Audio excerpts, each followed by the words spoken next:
vendors. I want to be really clear with everybody and let you know that that's just not the case. We had a server crash. We literally couldn't create the file in the vendors. Okay? If you have more questions on that when I'm done just talking about a few more things, please feel free to ask me again. Let's go up to the top set of the slides. All right, so property management services. We're gonna expand our space. We're doing well. We should have opportunity. We already have some meetings set up that are going to give us more opportunity to get more business here. We continue to stay in this footprint. Let's go to the next slide. We're dedicated to quality. We want to continue our quality here. It's the one thing with Altisource that's gotten us the business that we have. Having George out in the field, focusing on quality with the team over here is the reason that they've given us more work. We want to, let's go back. We want to uphold the highest standards of quality and service. Those scorecards are the result of quality and service, guys. We've worked so hard for those scorecards. Remember the days, Gio, when those things were 60s, 50s, even 40s, right? I know we're not showing a whole lot of trailing there because we've been doing well the past, 8 weeks or whatever that represents. But guys, please hear me out. Those scorecards were not good. Steve's come in and done a wonderful job with vendor management and the vendor management team, getting those scores up, and you guys in ops staying in compliance. Those scores are indicative of a company that is holding to high quality and service. We want to do ethical business practices and continue to do those things. We're building new technology. You guys have got new routing technology. I hopefully will finish that technology today. And we want to engage you guys in the goals of our organization, which is why we have the town hall meetings. Let's go to the next slide. Critical success factors. We've talked about this before. We want to have a drive for results. We want to build customer loyalty, which I think we've done and are continuing to do. We want to continue our integrity. We want to communicate with our vendors. We want to communicate with you. We want to have teamwork. And Gio's going to talk about teamwork here in a little bit. We want to continue to exhibit energy, and we want to have a professional demeanor here in the office. So how will we succeed? We've set some clear expectations. I think we're going to continue, for ops, what's your number one thing you guys look at? Clearing OOCs. Clearing or not letting OOCs happen, and staying on top of all denials, email accounts, right? In the queue. And when the client emails us, we're responding back in a timely way, and we're giving good, clear responses that make sense that the client can move on. We're going to measure and track our progress. Sometimes we have so much data here, it's amazing. So everybody looks at our dashboards and sees what's going on. Celebrate our successes. We've had some successes recently, like with Altisource, and then provide feedback to you, which in these forums here. Next slide. So before Gio talks about this slide here, provide feedback to you. One of my predecessors in the past years did this, and I feel like it's an opportune time to do it. I'd like to take the rest of the week during different times of the day. I want to meet with each one of you individually and just talk to you and hear what you have to say, questions about the company, and just let you talk to me one-on-one. Just think about what you might want to ask me. It's not going to be if I come and get you, I don't want people to be worried. Okay, I just want to talk to you and give you the opportunity to meet with me and tell me what's on your mind, and I want to answer your questions. So I'm going to do that during the week. All right, Gio, decision making at GCP.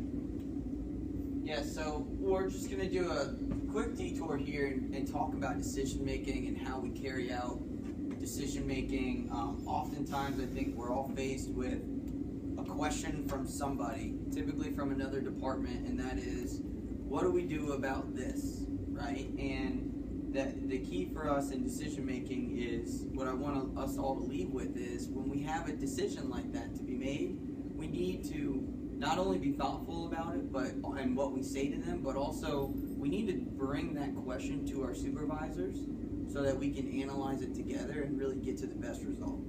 Okay, so quickly here we have classical model decision making. When faced with decisions, we should obtain complete and perfect information. We should try to eliminate uncertainty about that information. We want to maximize the amount of information that we think about prior to making the decision. Oftentimes that means, put a question up in the air and look at it from Gio's point of view and Chris's point of view, right, and Misty's point of view. So we want to eliminate uncertainty by doing that, right? We want to evaluate everything rationally and logically, and that is how we'll end up with a decision that best serves the interests of the organization. The key here is the organization is what matters, it's not what QA thinks that matters, and it's not what vendor management thinks that matters. It's not what finance thinks that matters. It's what GCP thinks as a whole that matters. And so, I just want us to really be cognizant of that when questions come to us, right? When we're about to make a decision, we want to think about, man, this decision is going to have, could have a serious consequence to good choice, and therefore I want to not only get as many opinions about it as I can, but most importantly, I want to surface that question to my supervisor, especially because I know that my supervisor is responsible for analyzing it just the same way, right? And I also know that my supervisor has very clear access to the supervisor of another department, right? And really, when there are decisions that have to be made or questions that I have that have consequences, I want to circulate those questions up to them and allow them to fight it out or figure it out or just make a decision, and then let me take it and run with it. Does that make sense? Does anyone have any questions about that? The key there being, if I'm in ops, yes, I have an opinion about something, but that doesn't mean that my opinion is the only one that matters. If I'm an RVM, I have an opinion about what a vendor should be paid or whether or not they should be able to do some work, right? But that doesn't mean that I make that decision without being cognizant of other departments, right? And so the easiest and best way for me to achieve that is by raising that question up to my supervisor, asking them to sort it out, and then getting back to me. Sound good? Does anyone have any questions about that? Awesome. Yeah, I think one of the keys there is to, if you're working as an RVM and you have an issue that you need escalated or resolved, bring it to Steve. Steve will then talk to Mike, and then Mike will work with his team to help resolve that issue, right? Rather than to go underneath, try to solve problems that these guys are unaware of, because what we're looking for as managers, part of the job as a manager, what you're looking for is what are the problems that happen over and over and over, so that we can identify and fix them. And if there's little problems trying to be solved on a one-on-one basis underneath that these guys don't know about, then we're never going to be able to step in and work together across department to come up with a solution to not have that problem anymore. So that's real important.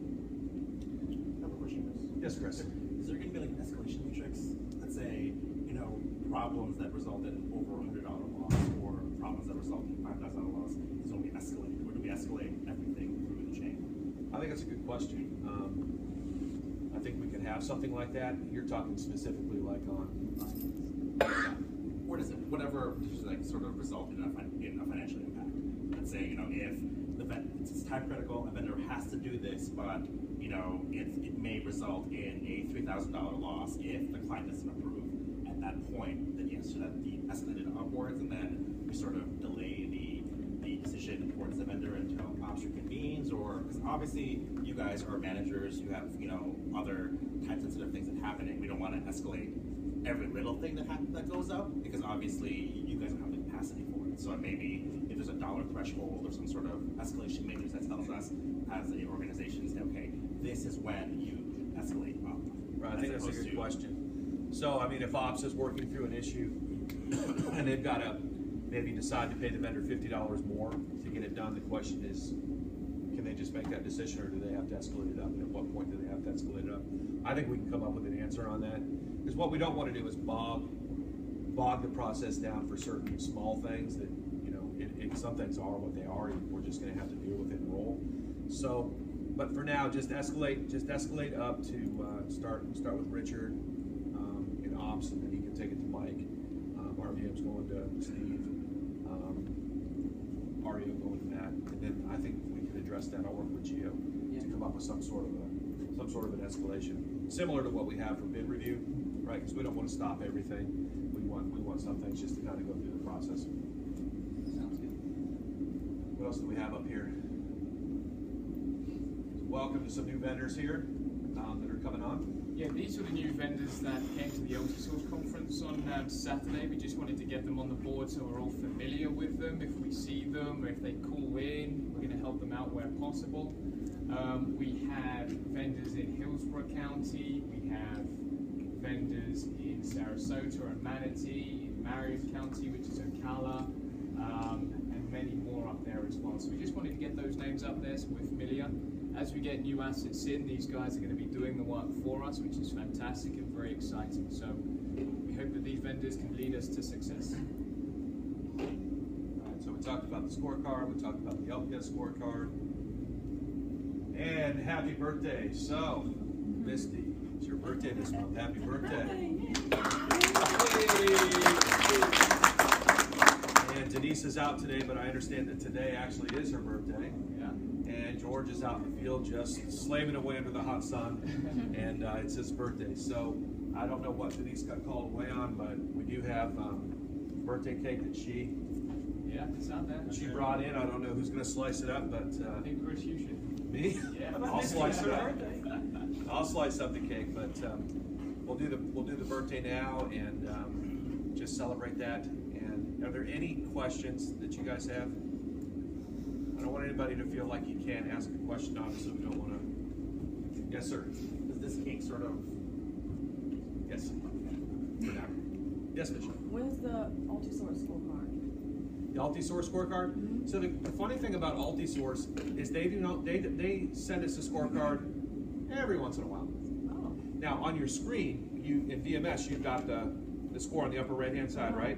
But there's a real complex scorecard that they send behind that tracks the quality in the field that Debbie and Shane and Amir are looking at and those things. They also have a third-party company in the field that are providing scores.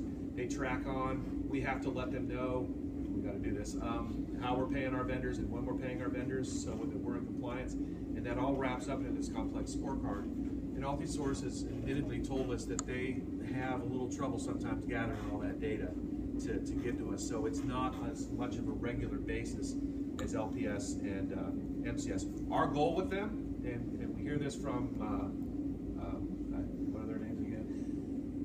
The guys at NBI, I have trouble with their names. Alam, he'll tell us, right, so you guys are right at 90, you're just above 90, or maybe you're at an 89, let's get our scores up a little bit, but our goal is 90 with Altisource, and we've been over 90 since, it's probably been for the past 5-6 months. Yeah, we took a little dip in February when we did Project Florida and we slowed down a little bit, but we're back up to 90 and Alarm sent an email not too long ago. So I appreciate that. I didn't put it up there, but I didn't have it. I mean, as far as Altisource goes, we're in really good standing with our scores. We deal with both India. Let me just give you a little history on Altisource. Their senior management is out of Atlanta, Georgia. Their executive C-suite is out of the Netherlands. They do work out of the Philippines. They do work out of India. And they do work, and part of their vendor management group is out of Paraguay, South America. So they're kind of all over the world trying to put the pieces together. But most of what we deal with is over in India with Alam's team. And Alam's the one that he kind of sees the scorecard going on in the background from his point of view. And then we've got Debbie out in the field that gives us a lot of feedback, and her boss Shane gives us feedback as to what they're seeing. And things have improved greatly. And again, I know I don't have the data up here to visually back it up, but we were just giving a whole new Altisource territory. So I'm going to call that my data to back up the fact that we are doing very, very well with Altisource. They love our company. We've got a time that we're going to get some FaceTime with all the people at Altisource in Denver first week of June. So we're excited about that. That's a great question. And I'll try to get that up. I'll try to get that scorecard. Just honestly, we haven't gotten one from them in about 2 months. What other questions can I answer? questions?